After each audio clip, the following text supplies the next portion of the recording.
Hey, and welcome to the reaction video. Just kind of delayed reaction. I was gonna post it last night, but then I didn't realize that because college basketball started, they pushed the rankings release back to 9:30. That was a little late for me to start that last night. But anyway, I'm gonna do what I did last week, and I'm gonna work from the bottom up. Um, and it's some pretty interesting moves this week, and it's let's just go through it. Number 25 is the same this week as it was last week. Wisconsin is number 25. Seeing as they didn't play last weekend, it makes sense they would stay right where they were. Um, Houston used to be number 24. Now number 24 is USC.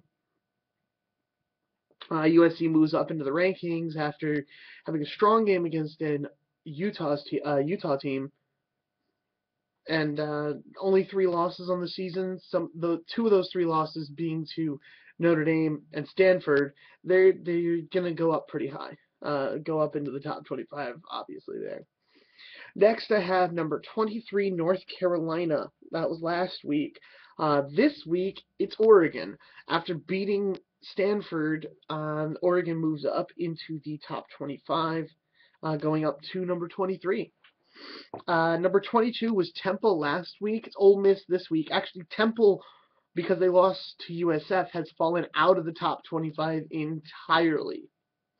Number 21 is a little controversial. Memphis stays at number 21, even though they lost to Houston. It's kind of a iffy thing in my book, but I'm not the one who makes the calls, so. Navy was number 20 last week. Northwestern is now number 20.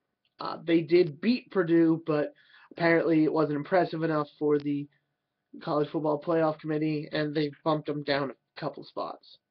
Last week, number 19 was UCLA. UCLA has fallen out of the top 25 entirely after losing this past weekend. Houston moved up from 24th to 19th.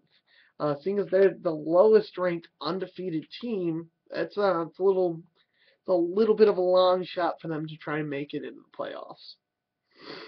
Next was number 19 Northwestern. Number 18 was Northwestern last week. It's TCU this week, even though they won, they dropped further because they barely pulled it out against a Kansas team that they should have just demolished. Number 17, Mississippi State last week. This week, it's North Carolina. Mississippi State, after losing so horridly to Alabama, has fallen out of the top 25 entirely. North Carolina moves up from 23rd to 17th.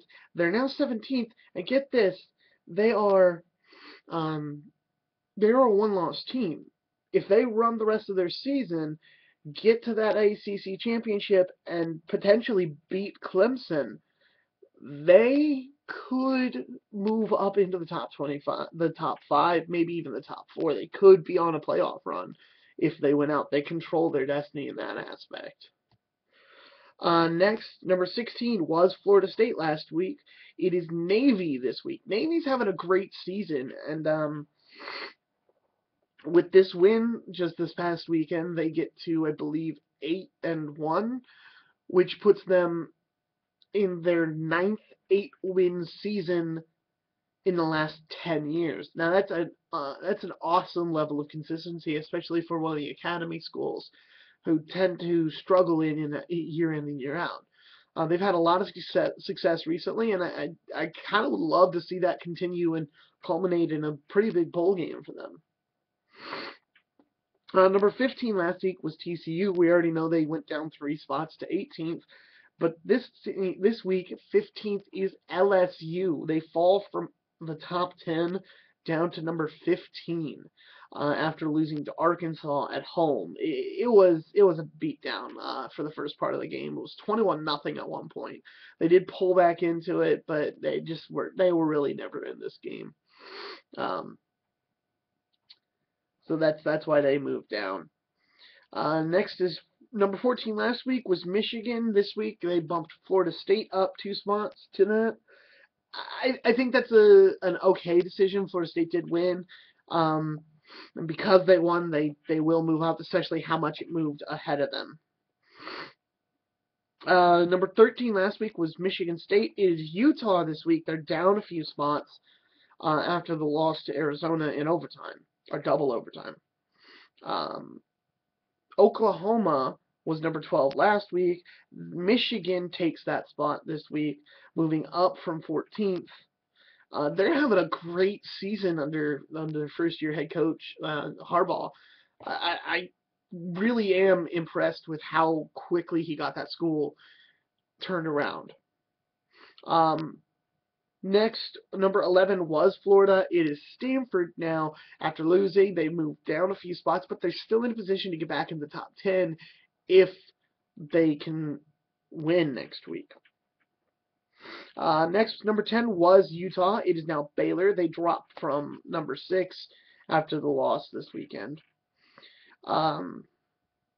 Number 9 was LSU. We already know where they ended up, down at 15th. This week, it is Michigan State. They cracked the top 10 again after winning their game this weekend. Even though they lost last week to Nebraska, they're still getting the push into the top 10. Next, Oklahoma State was number 8 last week. They are now, number 8 is now Florida. As a one-loss team, they move up naturally when everybody ahead of them started losing. Number 7 was Stanford. We know where they ended up. It's Oklahoma now. I actually really like this, seeing that Oklahoma beat Baylor. I really, really, really like that they have moved up to number 7, ahead of all the other one-loss teams, save for a couple. Number 6 was Baylor last week, and it's Oklahoma State this week. I like that move because Oklahoma State is undefeated. You have to keep them ahead of Oklahoma. But you know that's going to be decided at the end of the year when in Bedlam. So that's going to be interesting. Now, I'm just going to do the top 5 all at once. Nothing changed. Clemson's still number 1, Alabama's still number 2, Ohio State's still number 3, Notre Dame's still number 4, and Iowa is still number 5. Nothing changed, and I guess it's got a lot of people itchy, like, wow, why did nothing change? Well, because everybody in there won.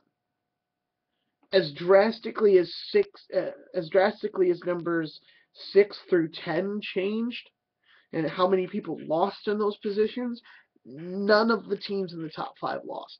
And they all won pretty much the way they were supposed to.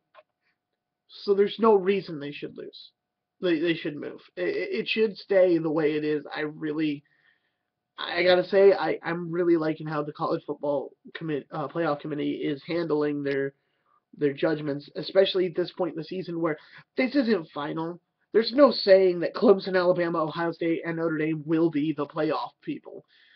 But at this point, what the rankings are for is them evaluating everybody to this point so that they can have more data, more accurate data next week after they play the games and make the next round. So that by the time they get to the final rankings, they have as much data and as much accurate data as they can get.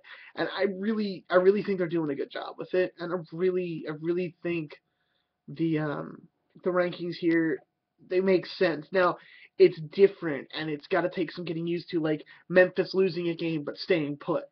Back in the BCS era, that didn't happen. You lost a game, you dropped. You went down ranks.